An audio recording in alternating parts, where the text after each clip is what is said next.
All right. Well, hey, Innovate. Welcome to Let's Make a Deal with Drew and Jimmy. I'm Drew Sutton, as you know, and this is Jimmy Newson. Jimmy Newson. We're here to talk. How do you make a deal at a conference? So, Innovate's amazing. We put a huge amount of energy into bringing just the world class people that you can't meet, diamonds in the rough, people that are busy doing real stuff but don't get out there as much as they should, and to connect us all together. But it doesn't matter if we don't figure out how to actually make a deal happen. So, we're talking, it's probably about a 5-part series. What are different ways you can make a deal work so that everybody understands the verbiage and the language and the stakes at play so we can get into a deal faster. If we all have the same language, I think we'll understand what each other is saying. So without further ado, let's talk about the next level. So we've talked about, let's just have a chat. They've talked, let me just connect you lightly with somebody that I know. The next level, in your opinion, what's the next level of partnership coming out of a place like Innovate? Well, at this point, if you get into that, you've gotten to that point, you had a great conversation, you should have walked away. Like I do what you do at the end. It's like, what are our action items? And one thing I like to do is when's our next meeting? If I can put it in the calendar, that's best because you're absolutely Yeah, right. If you don't, it won't happen. it won't. And you will forget. And again, once you start doing a lot of partnerships or starting to get good at them and structure them, you're going to need that. The next step for me is usually some type of draft, depending on There we go. who's making it. And at this point, I'm assuming that you're the one that initiated it, unless, of course, you meet and innovate, and both of you are that type of person. But at the end of the day, if you're the one initiating it, then you want to pull something together. And so I do have a system with that. And this is where when I'm, my note taking system, I use Notion, and I have those things. I can even do a screen share if you guys want to see what it looks like. Um, I'll take those notes. And of course, now we're talking when the land of technology, the era of technology, I'll pop them into like, my favorite AI tool. Sometimes that might be Gemini. Sometimes that might be a tool called AnyWord. And I'll map the notes with my key objectives, with maybe even products or services and even theirs. And I'll have it generate a number of variations of what the next step could look like as far as a strategic partnership with real things. So I'm leveraging technology to the fullest to and it surprised me. They're like, wow, this is so in alignment. I'm like, yeah, I literally just took all of our notes and said, make this make sense to me. And again, and I'll pull in the URL from maybe a specific page, a landing page that I have, and I may pull something in from them. I might pull something in. I might even pull their press release that says, they just received $50 million, and they're looking to invest it more in education to educate this particular audience about something. So again, there becomes alignment, so I can fit into what I already know they're trying to do, but we both benefit from it. So I, there has to be a proposal started, process created at this point. all right. So I love the point. I call it a point paper, the proposal. I love the proposal. And I love that you're using AI to do a lot of the initial brainstorming because that takes time. The old method for that was you thought about it a lot of times, you let it run in the shower, weeks went by. You had to like dedicate, not only do you have to have dedicate time for the next meeting, you have to have a slot to think about. But what you're saying is, no, we've already taken the stuff. AI is great at doing alignment. I've trained this little AI module to do what I want it to do. Let's use the calculator to do what it's supposed to do because we need to be out about the making money business. That's what we're here for, serving people and Hmm. making money. And if you Um, go yeah, ahead, go ahead. yeah, no, I love it. That's the like this was what AI was made for. Well, yeah, and it helps us get there quicker, yes. And because there's been times when I didn't get there fast enough, and then the deal Died. flatlined. And so this is AI is here to help us, get there faster. And if you're serious and you're working with someone who's serious, and if you pinpointed the pain point or the challenge or the goal that they're trying to achieve, if you've done it correctly, it should be important enough for them to act on it as sooner than later. Yep. But if you don't move fast enough with it, it will go flat. And Yep. I've had that happen to me. Well, and I think the psychological aspect of that, first of all, I think all organic things die on a decay curve of some sort, right? Like if you look at how you build a fire, like I actually thought you do nerdy things, I do nerdy things. I've thought through, if you take a log and you cut it in half and you cut each piece in half, how fast can you build a fire out of all the pieces? Like, in other words, what's the natural buildup of something? But Mhm. everything has a decay as well. If, let's say that we've just talked and we haven't talked for a week, that relationship was just a little spark. It's dead. Like, you can revive it, but and then if you like, if you kind of flare it up and then you wait 2 more weeks and you flare it up again, um, we mentally or emotionally write that down as, this is not a reliable relationship. It's not building towards anything. It flares up, and then, like, I have two friendships in my life that I'm thinking about right now. I really like these people. Mhm. Um, I actively have to tell myself, like, when we bump into each other at the store, I'm like, remember, this relationship's a dead relationship, because you're gonna connect. There's gonna be a flare, and for about 3 weeks, you're gonna be in a honeymoon stage. You're gonna be like, oh, it's so good. I'm so glad we caught back up. Let's go out to eat. Let's do this, and then it'll die. And that, you know, it's just not a reliable relationship. So even though I really, really would like to be better friends with these folks, our life rhythms are wrong. So it would be better to let it die and then maybe pick it up when our kids are out of high school than to try to force a thing that doesn't fit. And I think that in business that happens. If you start a relationship at a conference and it just flares and it flares and it flares, about the third or fourth flare, you pretty much said, I'm not a reliable person for you. It's not that Mhm. you're not a reliable person overall, just for you, it's not a fit. And Absolutely.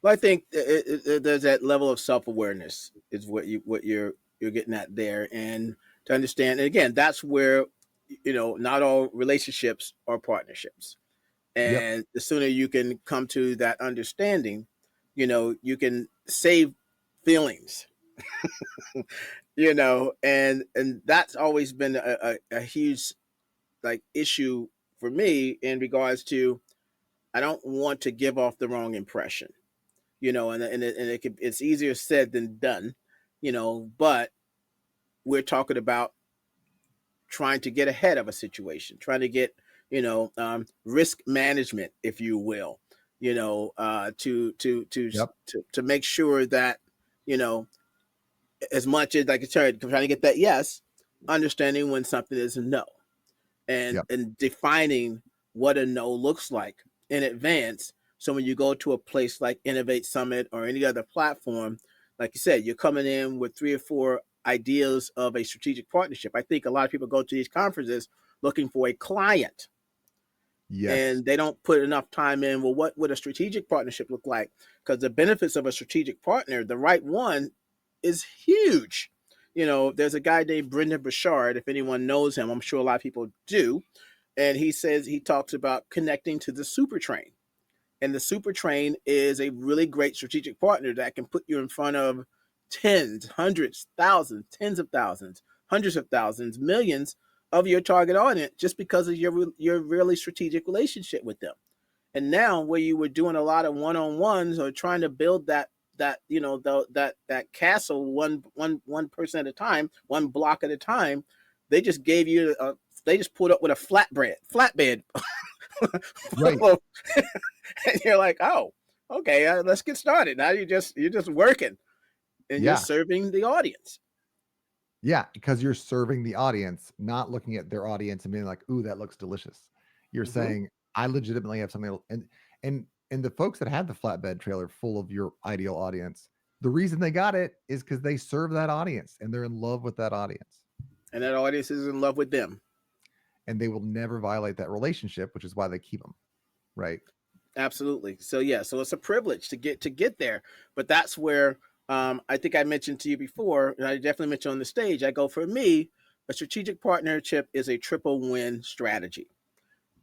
And so there's 3 wins in here. The first win is always for the customer, the client, the end user. They have to be first.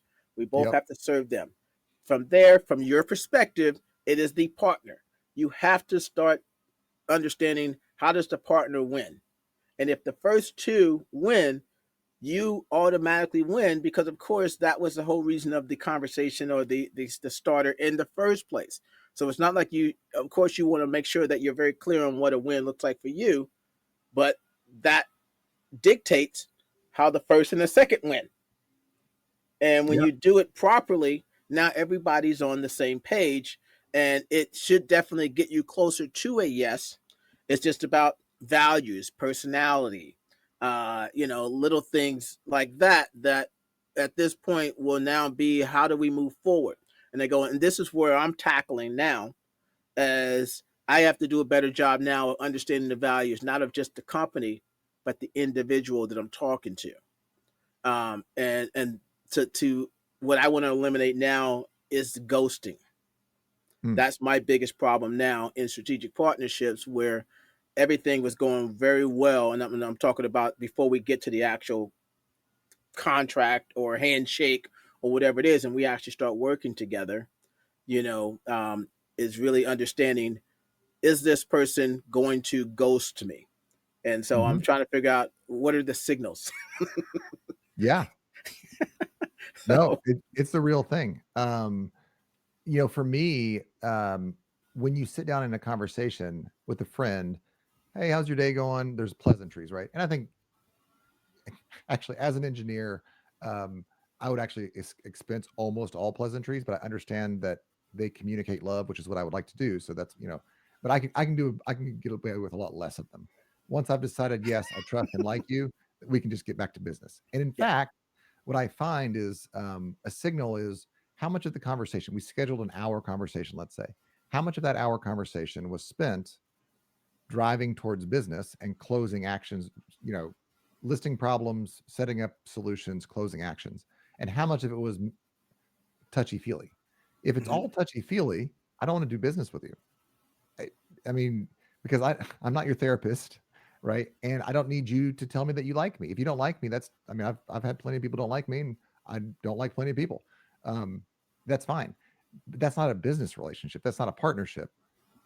So one of the signals that I look for is when we have a meeting, how much of that meeting is productive moving forward. And the other thing that's kind of related is how much of that meeting is straight your agenda and how much of it is us co-developing, right? I've Hmm. had a couple of folks that um, they're pretty good business folks. We're always on task, but every time I bring up, I'm like, hey, we're going this way. They're like, yeah, and then they like grab the reins and they turn us over here, and I'm like, that's cool. I think we're trying to accomplish this. They're like, yeah, huh? And I'm like, all right, well, this is your agenda. It's not a good partnership. This is, and we'll get to this in a minute. This is an employee relationship, and I'm not really into an employee relationship. If I wanted an Absolutely. employee relationship, I could get a better paycheck. Hmm. Yeah, Yep. I agree with you 100%. And I've been in those situations where I'm like, basically, I work for you. Right. That's not going to work for me. Right. So yeah, if you can come to the table with a series of potential opportunities, but now you don't solidify those without the partner's input, Right. and that becomes the key difference. So we're not saying that you don't make up some strategies around what a potential partnership can look like. You do that, but then you come to the table to modify, to sculpt, and go, all right, here's my clay, here's your clay. I've kind of started it. You kind of started it. Oh, okay. Now, well, how can we make this a single statue? How can we make this a single thing? And this, I've done this, and I did this with the partnership that's currently flatlined. We don't know. I don't know if I'm even going to be able to revive it, or even if I want to at this Right. point. But I actually came to the table with 9 ideas. I didn't present them to him. I just talked about them on the call, got his understanding of where he thought they needed to go, and then I cherry picked 3 or 4 and said, "Let me send these back to you. Let's focus on these." And we Again, the got prep a work. lot further. The You know, prep work. the prep work, so it made it easier. So I'm not just coming there trying to figure out things on the fly, because that would be horrible in this type of situation, because you're assuming the person on the other end is very busy too, and Yeah. and is not interested in wasting their time. And you also want to prove that you can run things. Yeah. I think that's the biggest things. I go, I'd rather be the one in charge. It's more pressure, but at the end of the day, I think I have the best interests of everybody at heart, because that's how I think.